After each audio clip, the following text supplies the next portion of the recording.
অঙ্গনওয়াড়ি কেন্দ্রের মধ্যেই গুরুতর অসুস্থ হয়ে হাসপাতালে ভর্তি হলেন এক কর্মী। অসুস্থ ওই অঙ্গনওয়াড়ি কর্মীর নাম কল্পনা রায় বর্মন। ঘটনাটি ঘটেছে সোমবার সকালে মাথাভাঙা 1 নম্বর ব্লকের হাজরাহাটের অন্দরান।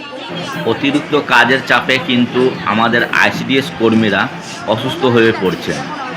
সে অতিরিক্ত কাজে কিন্তু আজকে আমাদের পানিহাটি ব্লকের একজন অঙ্গনওয়াড়ি কর্মী অসুস্থ হয়ে পড়েছেন। সেই দৃশ্যই আপনাদের সামনে তুলে ধরলাম আজকের এই অসুস্থতার কারণ। আর এই কেওয়াইসি আপডেটের জন্য যেভাবে কাজের চাপ বেড়েছে অঙ্গনওয়াড়ি কর্মীদের, সেই অঙ্গনওয়াড়ি কর্মীরা বিভিন্ন জায়গায় কিন্তু এই নিয়ে দাবি দেওয়া শুরু করে দিয়েছে বা ডেপুটেশন দিতে শুরু করেছে অঙ্গনওয়াড়ি কর্মীরা। কারণ এটা একটা ওনাদের কাছে একটা বর্তমানে কিন্তু বাড়তি একটা বোঝা হয়ে দাঁড়িয়েছে। কারণ সাথে মোবাইলের একটা প্রবলেম, পাশাপাশি তাদের যে এই নিয়ে কোনো রকমের প্রশিক্ষণ হয়নি, এই নিয়ে কিন্তু ওনাদের মধ্যে একটা সমস্যা তৈরি হচ্ছে। সেই জন্য তারা বিভিন্ন এলাকায় বা বিভিন্ন ব্লকেই কিন্তু আমরা দেখতে পাচ্ছি অঙ্গনওয়াড়ি কর্মীরা গিয়ে গিয়ে ডেপুটেশন দিচ্ছে সিডিপিও স্যারকে। আর এই নিয়ে আমরা যে প্রতিবেদন তৈরি করছি সেখানে কিন্তু আমরা দেখতে পাচ্ছি যে প্রতিটা জায়গায় কিন্তু একটা আন্দোলনের মুখ ধারণ করেছে আইসিডিএস কর্মী। পশ্চিমবঙ্গ রাজ্য আইসিডিএস কর্মী সমিতি 1975 সালে যখন আইসিডিএস শুরু হয়, সবথেকে প্রথম প্রজেক্ট আমরা জানি আমাদের রাজ্যের বা জেলার পর্বে যে খালি প্রজেক্ট এবং আমাদের রোড বলে এই দুটো প্রজেক্ট প্রথম শুরু হয়েছিল। যে তখন সরকার বলেছিল ইন্দিরা গান্ধী ছিলেন প্রধানমন্ত্রী এবং তার সঙ্গে আমার রাজ্যের মুখ্যমন্ত্রী ছিলেন জ্যোতি বাবু। তারা সমস্ত রাজ্যের মুখ্যমন্ত্রীদের নিয়ে আলোচনা করে। এটা একটা কান্দি ব্লকের একটা দৃশ্য তুলে ধরলাম আপনাদের সবার সামনে, দেখুন কিভাবে একটা আন্দোলন চলছে। কারণ কেওয়াইসি সত্যি একটা ওনাদের পক্ষে এই মুহূর্তে সম্ভব না, এটার জন্য একটা প্রশিক্ষণ প্রয়োজন ছিল। তো প্রশিক্ষণ আস্তে আস্তে দেওয়া হবে, কাজটা সবে শুরু করেছে। তো সেই হিসাবে কিন্তু এই কেওয়াইসি করার জন্য একটু সমস্যা তৈরি হচ্ছে। পরবর্তীতে আশা করি এটা জটটা কাটিয়ে উঠবে।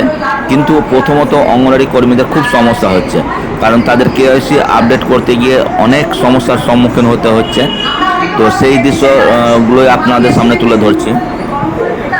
সত্যি একটা ভালো বাচ্চাদের জন্য, এবং সেটা চালু হওয়ার পরে আস্তে আস্তে এমন কোনো জায়গা নেই যে আমাদের রাজ্যে এবং আমাদের জেলায় বা আমাদের গোটা দেশে এমন কোনো।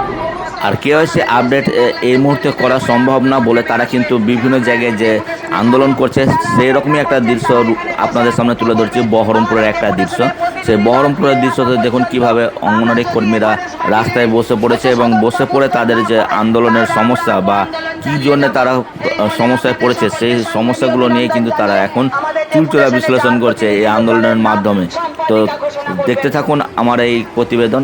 আমরা যে বিষয় নিয়ে আজকে তুলে ধরার চেষ্টা করছি যে অঙ্গনওয়াড়ি কর্মীরা অসুস্থ হয়ে যাওয়ার কারণটা কি, সেটাই কিন্তু এই আন্দোলনের মাধ্যমে অনেকটাই ক্লিয়ার হয়ে যাব আমরা। অসুস্থ হয়ে হাসপাতালে ভর্তি হলেন এক কর্মী। অসুস্থ ওই অঙ্গনওয়াড়ি কর্মীর নাম কল্পনা রায় বর্মন।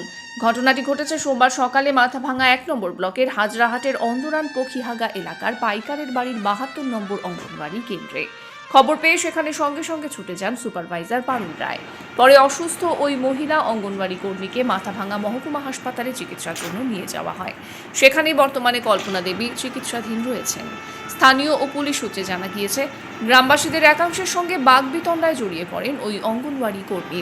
অপমানসূচক কথাবার্তা শুনে সেখানেই তিনি অসুস্থ হয়ে লুটিয়ে পড়েন। শ্বাসকষ্ট শুরু হয় কেওয়াইসি করতে গিয়ে কিন্তু গ্রামবাসীদের সঙ্গে বর্তমানে তিনি কিছুটা বিতণ্ডাটায় জড়িয়ে পড়েছিল। গ্রামবাসীদের একাংশ কেন ওই অঙ্গনওয়াড়ি কেন্দ্রে চড়াও হয়েছিলেন তা খোঁজ নিয়ে দেখা হচ্ছে বলে পুলিশ ও সিডিপিও জানিয়েছে। দেখলাম হাসপাতালে ঢুকতে।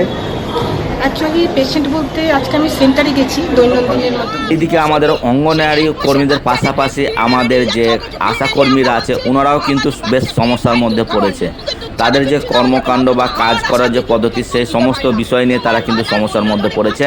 সেই দৃশ্য আপনাদের সামনে সামান্যতম তুলে ধরার চেষ্টা করছি যে অঙ্গনওয়াড়ি কর্মীরা কীভাবে ট্যাগেল করছে, পাশাপাশি আমাদের আশা কর্মীরাও কত সমস্যার মধ্যে আছে।